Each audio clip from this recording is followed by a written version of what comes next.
السلام علیکم ورحمۃ اللہ وبرکاتہ۔ بسم اللہ الرحمن الرحیم۔ سیدی و سندی عارف باللہ حکیم الاسلام حضرت اقدس مولانا قاری محمد طیب صاحب قاسمی نور اللہ مرقدہ، سابق محتمم دارالعلوم دیوبند۔ دوستو، آپ ہندوستان کے مشہور و معروف عالم ربانی حکیم الاسلام عارف باللہ شیخ العرب والعجم بے مثل عظیم خطیب اکابر دیوبند کے علوم، خصوصاً علوم قاسمی، علوم شیخ الہند، علوم تھانوی اور علوم عثمانی کے عظیم شارح تھے۔ حجت الاسلام حضرت مولانا محمد قاسم نانوتوی رحمۃ اللہ تعالی کے آپ پوتے تھے۔ شمس العلماء حضرت مولانا حافظ محمد احمد صاحب رحمۃ اللہ تعالی محتمم خامس دارالعلوم دیوبند کے صاحبزادے تھے۔ مسلم پرسنل لا بورڈ کے صدر، حکیم الامت، مجدد الملت حضرت مولانا اشرف علی تھانوی رحمۃ اللہ تعالی کے ممتاز خلیفہ اور دارالعلوم دیوبند کے مایہ ناز محتمم بھی تھے۔ آپ کی ولادت بسعادت محرم الحرام 1315 ہجری بمطابق جون 1897 بروز اتوار دیوبند میں ہوئی۔ آپ کا نام نامی محمد طیب تجویز کیا گیا اور تاریخی نام مظفر الدین رکھا گیا۔ اول نام سے آپ نے شہرت پائی۔ حضرت حکیم الاسلام مولانا قاری محمد طیب قاسمی صاحب رحمۃ اللہ تعالی فرماتے تھے کہ میری پیدائش کے ساتھ ایک بزرگ کی کرامت وابستہ ہے۔ فرماتے تھے کہ حضرت حافظ محمد احمد صاحب رحمۃ اللہ تعالی کے پہلے 3 اولادیں ہوئی اور ان تینوں کا بچپن میں انتقال ہو گیا۔ اس کے بعد ایک مدت تک حضرت حافظ صاحب رحمۃ اللہ تعالی کے یہاں کوئی اولاد نہ ہوئی۔ حضرت شیخ الہند رحمۃ اللہ تعالی کو اس کی زیادہ فکر تھی۔ ان کی خواہش تھی کہ خاندان قاسمی کا سلسلہ آگے بڑھے۔ حضرت شیخ الہند رحمۃ اللہ تعالی نے مولانا عبدالاحد صاحب رحمۃ اللہ تعالی کے والد مولانا عبدالسمیع صاحب رحمۃ اللہ تعالی کو فتح پور کے ایک صاحب کرامت بزرگ کی خدمت میں بھیجا جو اولاد کے سلسلے میں مستجاب الدعوات تھے، کہ ان سے حضرت حافظ صاحب کی اولاد کے لیے دعا کروائی جائے۔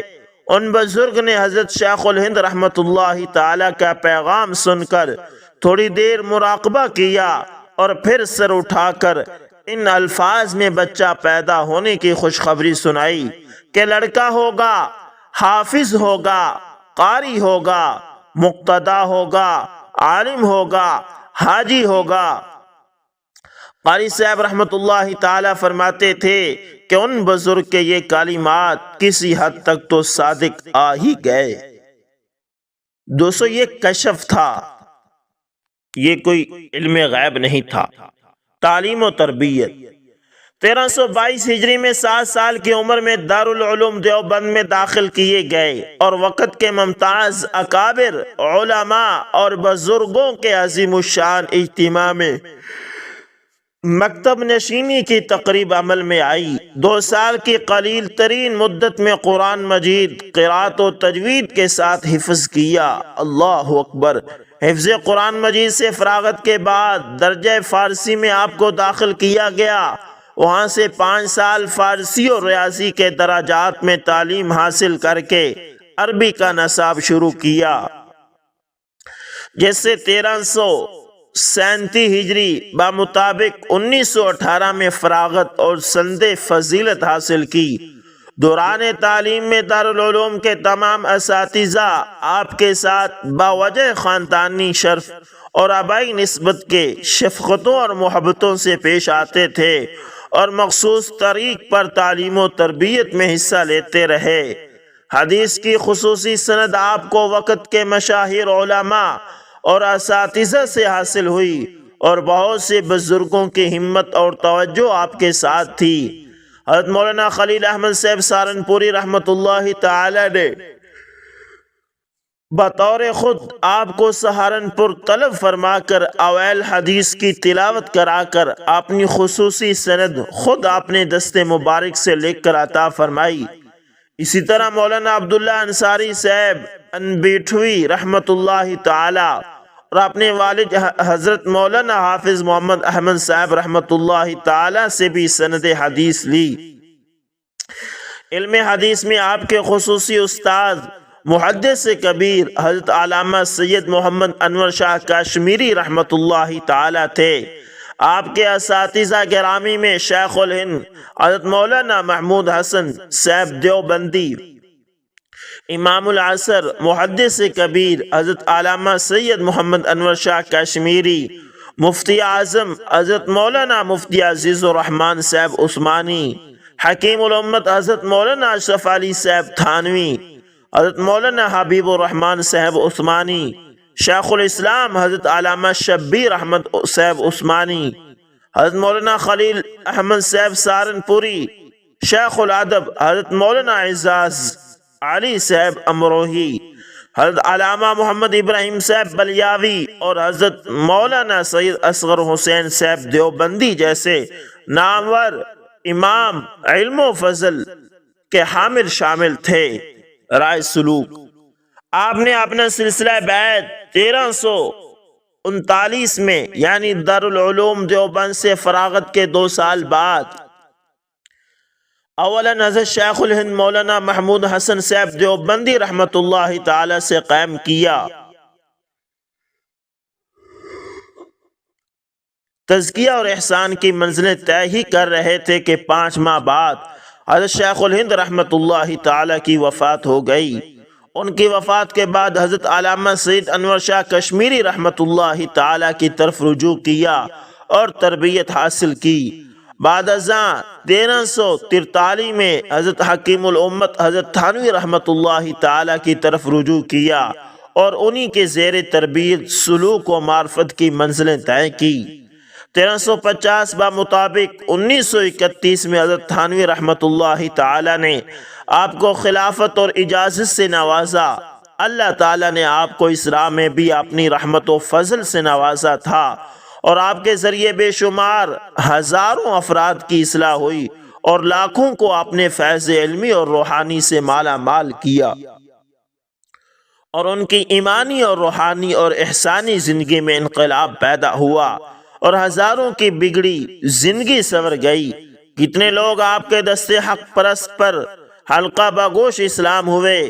آپ کا حلقہ بیعت و ارشاد ہندوستان سے نکل کر بلاد و ممالک تک پہنچا اور بہت سے لوگوں کو آپ نے اجازت بھی دی۔ آپ کے خلفاء اور مجازین سینکڑوں کی تعداد میں تھے۔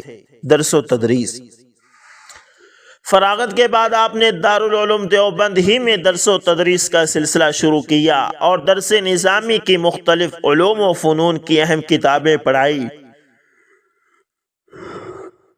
خصوصیت کے ساتھ حجت اللہ البالغہ تقریباً ہمیشہ ہی آپ کے درس میں رہی۔ اس کے علاوہ ابن ماجہ شریف، مشکات شریف اور شمائل ترمذی کا بھی آپ نے سال ہاں سال درس دیا۔ 1337 سے 1347 تک آپ نے مستقلاً درس دیا۔ اس کے بعد اہتمام کی ذمہ داری کے ساتھ ساتھ بھی آپ نے حجت اللہ البالغہ درس تقریباً آخر تک جاری رکھا۔ ذاتی علم و فضل، ذہانت اور ذکاوت اور آبائی نسبت کے باعث آپ جلد طلبہ کے حلقے میں آپ کے ساتھ گرویدگی پیدا ہو گئی۔ تدریسی زمانہ میں 1337 سے 1343 تک رہا۔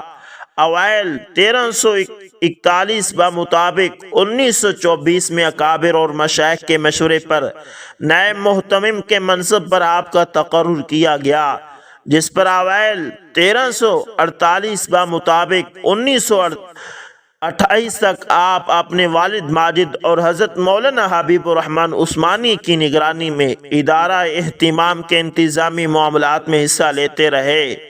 1348 بمطابق 1929 میں حضرت مولانا حبیب الرحمان عثمانی کے انتقال کے بعد آپ کو باقاعدہ طور پر مستقل محتمم بنایا گیا اور تا حیات 82 ہجری تک مسند اہتمام پر فائز رہے۔ سابق تجربہ، اہلیت کار اور آبائی نسبت کے پیش نظر یہ ثابت ہو چکا تھا کہ آپ کی ذات میں اہتمام دارالعلوم کی صلاحیت بدرجہ اتم موجود ہے۔ چنانچہ محتمم ہونے کے بعد آپ کو اپنے علم و فضل اور خاندانی وجاہت اور اثر کی بنا پر ملک میں بہت جلد مقبولیت اور عظمت حاصل ہو گئی، جس سے دارالعلوم کی عظمت اور شہرت کو کافی فائدہ حاصل ہوا۔ دارالعلوم نے آپ کو زمانہ اہتمام میں نمایاں ترقی حاصل کی اور آپ نے اپنے زمانہ میں دارالعلوم کی شہرت اور عظمت کو چار چاند لگا دیے اور پوری دنیا میں دارالعلوم دیوبند کا نام روشن ہوا۔ 1348 بمطابق 1928 میں جب آپ نے انتظام دارالعلوم کی باغ دوڑ ہاتھ میں لی تو اس کے انتظامی شعبے 8 تھے، جن کی تعداد آپ نے 23 تک پہنچا دی۔ اس وقت دارالعلوم کی سالانہ آمدنی کا بجٹ 50,262 روپے سالانہ تھا۔ آپ کے زمانہ میں 26 لاکھ تک پہنچ گیا۔ 1348 بمطابق 1929 میں ملازمین دارالعلوم کے عملے میں 45 افراد تھے، آپ نے ان کی تعداد 200 تک پہنچا دی۔ اس وقت اساتذہ کی تعداد 18 تھی جو بڑھ کر 59 ہو گئی۔ طلبہ کی تعداد 480 تھی جو آپ کے زمانہ اہتمام میں 2000 تک پہنچ گئی۔ اسی طرح عمارتوں میں بھی نمایاں اضافہ ہوا۔ دارالتفسیر، دارالفتاء، دارالقرآن، مطبخ جدید، فوقانی دارالحدیث، بالائی مسجد، باب الظاہر، جامع طبیہ جدیدہ، 2 منزل دارالاقامہ، مہمان خانے کی قدیم عمارت، کتب خانے کا وسیع و عریض ہال، دارالاقامہ جدید، افریقی منزل، مطبخ کے قریب 3 درسگاہوں کا اضافہ، حضرت ممدوحی کے دور اہتمام کی تعمیرات ہیں۔ غرض کے دارالعلوم کے ہر شعبے نے آپ کے دور اہتمام میں نمایاں ترقی کی۔ دارالعلوم کی مجالس انتظامیہ اور شورا نے مختلف اوقات میں آپ کی غیر معمولی خدمات کے اعتراف اور اظہار کی قدردانی کے سلسلے میں متعدد مرتبہ تجاویز پاس کی۔ دارالعلوم کی شمع کو روشن رکھنے کے لیے پیرانہ سالی میں بھی جوانوں کی طرح سرگرم عمل رہے۔ عالمی پیمانے پر اسلام اور مسلمانوں کی تئیں دارالعلوم کی خدمات کو متعارف کرانے میں بھی آپ پیش رہے۔ آپ کے دور اہتمام میں دنیا کے گوشے گوشے سے حصول علم کے لیے آنے والے طلبہ کا سلسلہ روز افزوں رہا۔ خدمات اور کارنامے: درس و تدریس کے علاوہ فن خطابت اور تقریر میں آپ کو خدا داد ملکہ اور قوت گویائی حاصل تھی اور زمانے طالب علمی ہی سے آپ کی تقریریں پبلک جلسوں میں شوق کے ساتھ سنی جاتی تھی۔ اہم سے اہم مسائل پر 2-3 گھنٹے مسلسل اور بے تکلف تقریر کرنے اور ٹھوس علمی مواد پیش کرنے میں آپ کو کوئی رکاوٹ اور تکلف نہیں ہوتا تھا۔ حقائق اور اسرار شریعت کے بیان اور ایجاد مضامین میں آپ کو خاص قدرت حاصل تھی، جسے آپ کے اکابر اور اساتذہ بھی تسلیم کرتے تھے۔ جدید تعلیم یافتہ طبقہ آپ کے علمی اور حکیمانہ اسلوب بیان سے خاص طور پر محظوظ ہوتا تھا۔ مسلم یونیورسٹی علی گڑھ اور دوسری یونیورسٹیوں میں آپ کی تقریریں خاص طور پر مقبول تھی۔ بعض مارکۃ الآراء تقریریں مسلم یونیورسٹی علی گڑھ سے شائع ہو چکی ہیں۔ ملک کا کوئی خطہ ایسا نہیں ہے جس میں آپ کی تقریروں کی گونج نہ پہنچی ہو۔ آپ کی رواں دواں اور دلکش تقریر جب علم کے گہرے سمندر سے گزرتی تھی تو لہروں کا سکوت قابل دید ہوتا تھا۔ جمعیت العلماء کے سالانہ اجلاسوں میں آپ کے خطبات صدارت بڑی قدر کی نگاہوں سے دیکھے گئے ہیں۔ آپ کے منتخب علمی خطبات 10 جلدوں میں خطبات حکیم الاسلام کے نام سے شائع ہو چکے ہیں۔ آپ کے علمی تقریروں سے ایک خاص حلقہ اثر پیدا ہوا اور بیرون ہند کے علمی حلقوں میں بھی آپ کی خطابت کے اثرات پہنچے۔ آپ نے دارالعلوم کے اہتمام کے ساتھ ساتھ تبلیغ دین کا بھی حق ادا کیا۔ پوری دنیا کے ممالک میں آپ نے متعدد بار سفر کیے اور اسلام کی سربلندی کے لیے کوشاں رہے۔ آپ کی تقریروں نے ملک و بیرون ملک میں ایک وسیع حلقہ پیدا کیا اور آپ ایک عظیم خطیب، ادیب، محقق، مدبر، محدث، مفسر، متکلم، مصنف اور شیخ کامل تسلیم کیے گئے۔ متعدد بار حج، اور زیارت کی سعادت حاصل کی اور پورے عالم اسلام میں حکیم الاسلام کے لقب سے شہرت حاصل ہوئی۔ 1393 بمطابق 1934 میں بسلسلہ سفر حجاز آپ نے ہندوستان کے ایک موقر وفد کے صدر کی حیثیت سے سلطان ابن سعود کے دربار میں جو تقریر فرمائی اس نے سلطان کو بہت متاثر کیا۔ سلطان ابن سعود نے شاہی خلعت اور بیش قیمت کتب کے عطیے سے بخشا۔ 1358 بمطابق 1939 میں آپ کا سفر افغانستان علمی خدمات کی ایک مستقل تاریخ ہے۔ آپ نے دارالعلوم کے نمائندے کی حیثیت سے دارالعلوم اور حکومت افغانستان کے درمیان علمی اور عرفانی روابط قائم کرنے کے لیے یہ سفر اختیار فرمایا تھا۔ افغانستان کے علمی، ادبی، سرکاری اور غیر سرکاری انجمنوں اور سوسائٹیوں نے مدعو کیا تھا۔ آپ کی عالمانہ تقریروں سے وہاں کے علمی اور ادبی حلقے بہت متاثر ہوئے۔ اسی طرح آپ نے Pakistan, Bangladesh, Indonesia, Malaysia, Burma, عالم عرب، حبش، ایتھوپیا، کینیا، مڈغاسکر، جنوبی افریقہ، Zanzibar, Rhodesia, Reunion, England, France, Germany, Canada, امریکہ وغیرہ ممالک کا دورہ کیا۔ حضرت قاری صاحب رحمت اللہ تعالی ہندوستان کے موقر ادارے آل انڈیا مسلم پرسنل لا بورڈ کے مؤسس اور بانی بھی تھے۔ حکومت ہند کے ذریعے مسلمانوں کے شرعی قوانین کے تبدیل کرنے یا اس سے چھیڑ چھاڑ کرنے کے خلاف ممبئی میں 1972 میں ایک عمومی کنونشن بلایا گیا جس میں ہندوستان میں امت مسلمہ کے تمام گروہ ایک پلیٹ فارم پر جمع ہوئے اور اس کے بعد آل انڈیا مسلم پرسنل لا بورڈ کی تشکیل عمل میں آئی۔ حضرت قاری صاحب رحمت اللہ تعالی اس بورڈ کے بانی اور صدر اول مقرر ہوئے اور تاعمر بالاتفاق اس بورڈ کے صدر رہے۔ حقیقت یہ ہے کہ آپ کی دلکش شخصیت کے بے شمار پہلو ہیں۔ شرافت و انسانیت، سراپا انکسار، پاک باطنی، علم و فضل، خطابت و تقریر اور واعظ و تلقین، سادگی اور عجز و انکساری، حکیمانہ گفتگو، فصاحت و بلاغت، غرض کہ آپ کی شخصیت، کردار اور اعمال اور جلال و جمال کا ایک حسین امتزاج تھی۔ علمی یادگار دارالعلوم کے انتظامی امور کے علاوہ تصنیف و تالیف سے آپ کو طبی دلچسپی تھی۔ آپ کا یہ مشغلہ دارالعلوم کے انتظامی معاملات اور اوقات تدریس کے علاوہ ہمیشہ جاری رہا۔ بالخصوص دوران سفر کے فارغ اوقات اسی میں صرف ہوتے تھے۔ آپ اپنے وقت کے عظیم مصنف تھے۔ آپ کی تصانیف کی تعداد کافی ہے۔ مختلف موضوعات پر تقریباً 200 سے زائد تصنیفات ہیں اور ہر کتاب اپنی مواد اور اپنی جامعیت، اپنے اسلوب بیان اور اپنے طرز استدلال میں انوکھی ہے۔ ہر کتاب آپ کی مخصوص طرز تحریر کے ساتھ عالمانہ اور محققانہ مباحث، زبان و بیان کی رعنائیوں اور دل آویزیوں سے آراستہ پیراستہ ہے۔ تصنیف و تالیف کا سلسلہ آخر عمر تک جاری رہا۔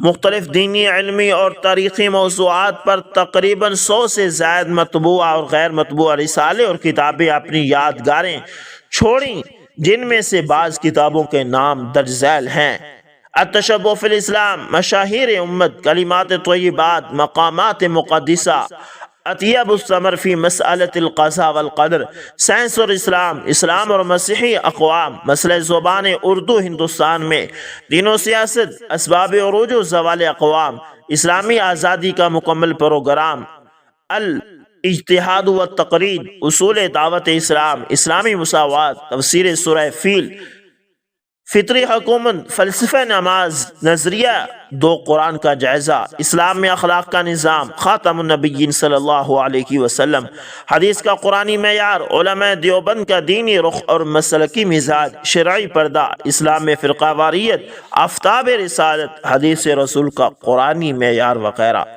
شعر و شاعری، آپ کو اردو شعر و شاعری سے اچھی مناسبت تھی۔ بلند پایہ مصنف اور خطیب ہونے کے ساتھ آپ قادر الکلام شاعر بھی تھے اور جب کبھی کہنے پر آتے تو 400-500 اشعار پر مشتمل نظمیں کہہ ڈالتے تھے، جس پر آپ کے شاعری مجموعے کلام، عرفان عارف، جنون شباب اور مغان دارالعلوم دیوبند شاہد ہیں۔ آپ کے ہم عصر قریبی ساتھیوں میں مفتی اعظم پاکستان حضرت مولانا مفتی محمد شفیع صاحب عثمانی رحمت اللہ تعالی، حضرت علامہ مولانا محمد ادریس کاندیلوی اور محدث کبیر حضرت مولانا سید بدر عالم میٹھی مہاجر مدنی شامل تھے۔ تو دوستو یہ تھی مختصر سی تحریر اور ویڈیو ایک ایسی جامع شخصیت کے بارے میں جس کے بارے میں اگر لکھنا چاہیں تو گھنٹوں لکھتے ہی چلیں اور ان کی یہ خوبیاں ختم نہ ہوں۔ اللہ تعالیٰ سے دعا ہے کہ اللہ تعالیٰ ان نیک لوگوں کے ذریعے ہماری آخرت کا بیڑا بھی پار فرمائے اور ہمیں بھی ان جیسی صفات سے آراستہ فرمائے۔ دوستو امید کرتا ہوں ویڈیو اچھی لگی ہوگی، اگر پسند آئے تو لائک شیئر کومنٹ لازمی کریں، اور اگر آپ ہمارے channel AS information TV پر نئے ہیں تو دوستو اس کو بھی لازمی سبسکرائب کیا کریں اور ساتھ میں بیل کے نشان کو لازمی دبانا تاکہ ہر نئی ویڈیو کا نوٹیفیکیشن آپ لوگوں تک پہنچتا رہے۔ تو دوستو ملتے ہیں کسی نیکسٹ اچھی سی ویڈیو کے اندر، تب تک کے لیے اللہ حافظ، جزاکم اللہ خیر۔